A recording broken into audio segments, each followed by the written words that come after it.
मैं आनंद राज आप सबको भी देखिए बिहार में 2 वर्षीय बीएड का ऑनलाइन कब से होगा क्योंकि आपको पता है कि इस बार भी बिहार में जो 2 वर्षीय बीएड होगा उसमें मिथिला यूनिवर्सिटी को नोडल यूनिवर्सिटी बनाया गया है यानी जो एंट्रेंस एग्जाम कंडक्ट करवाएगी। तो देखिए वही लिखा है सीईटी बीएड 2025 अप्रैल में बीएड नामांकन के लिए आवेदन की प्रक्रिया शुरू होने की संभावना। यानी कहने का मतलब हुआ कि अभी नोडल यूनिवर्सिटी बनाया गया है मिथिला यूनिवर्सिटी को, फिर मिथिला यूनिवर्सिटी ऑनलाइन करने का डेट जारी करेगी, फिर एंट्रेंस एग्जाम होगा। मतलब ये सब जो प्रक्रिया है वो मिथिला यूनिवर्सिटी को मिला है राजभवन की तरफ से। तो अप्रैल के लगभग में आपका, क्योंकि होली के बाद हो सके इसका एक विज्ञापन जारी होगा, मतलब नोटिफिकेशन जारी होगा जिसमें आपका 20-25 दिन का टाइम मिलता है ऑनलाइन करने का। फिर उसके बाद 1-1.5 महीना के बाद एंट्रेंस एग्जाम होगा। यानी जुलाई तक ये सब, जुलाई अगस्त तक ये सब प्रक्रिया क्लियर कर लिया जाता है।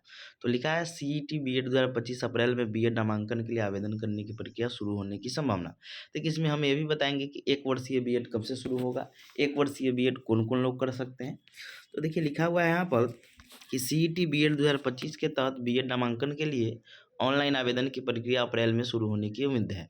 ललित नारायण मिथिला यूनिवर्सिटी दरभंगा को 2 वर्षीय बीएड एवं शिक्षा शास्त्री प्रवेश परीक्षा 2025 के लिए फिर से नोडल यूनिवर्सिटी बनाया गया है।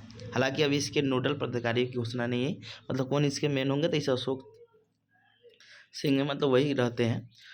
वही कुछ जरूरी औपचारिकता पूरा होने के करीब 1 माह का समय लग जाएगा कि और सी प्रोसेस होता है, जैसे उसका वेबसाइट बनाना, समझे, ऑनलाइन का, फिर उसके बाद नोटिफिकेशन वगैरह ये सब। इस संबंध में जल्द ही विश्वविद्यालय प्रशासन के द्वारा बैठक बुलाई जाएगी।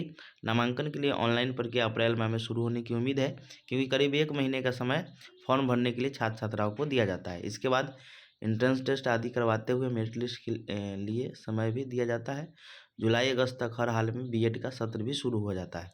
पिछले साल राजभवन के द्वारा स्वीकृति देर से मिली थी, इसलिए अगस्त तक नामांकन प्रक्रिया चली थी। देखिए अब सुन लीजिए, यानी आपका जुलाई अगस्त तक प्रक्रिया पूरा कर लिया जाएगा एडमिशन का। दूसरा चीज़ है कि देखिए सरकारी कॉलेज का फ़ी कम है, इसका एक वीडियो भी बनाएंगे कि सरकारी कॉलेज में कितना रुपया लगता है। एक सेमी कॉलेज होता है, कंस्यूमेंट कॉलेज, फिर एक प्राइवेट कॉलेज होता है। दूसरा चीज़ है कि 1 वर्षीय बीएड ऐसा बोला जा रहा है कि 2026 सेशन से स्टार्ट हो जाएगा।